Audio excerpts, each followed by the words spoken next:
I started by just reading it and going and getting all the papers that they cited.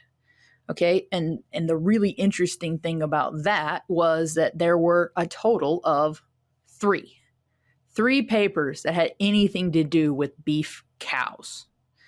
Okay. And one was in the 50s, one was in the 60s, and one was in the 70s. The first two had basically hardly any cows involved in the situation. And the last one in the 70s had about 300. But the problem was that in all of these, they focused on supplementing the cow during lactation to try to achieve the goal of getting the calf enough vitamin A. Well, so when I read this, I was trying to figure out how in the world did we come up with the recommendations that we have? Because there's nothing that's clear in those papers that tell us that, oh, this is how much we need to feed. In fact, it's the complete wrong time to be focusing on it.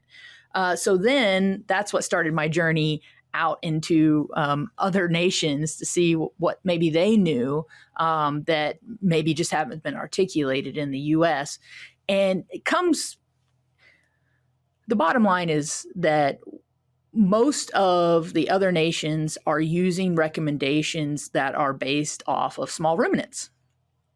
So whether it's Australia CISCRO or whether it's the ARC, which is what Europe uses, all of that is based off of small ruminants. And so then the natural question is, does it fit for our cows?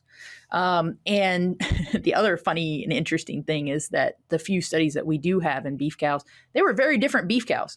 One of them, the mature weight was 700 pounds. Can you imagine a 700-pound cow? So the bottom line there is just to tell you that we really didn't have very much information. And so a lot of what is in the NRC is just guesses for what we need to be feeding to a beef cow.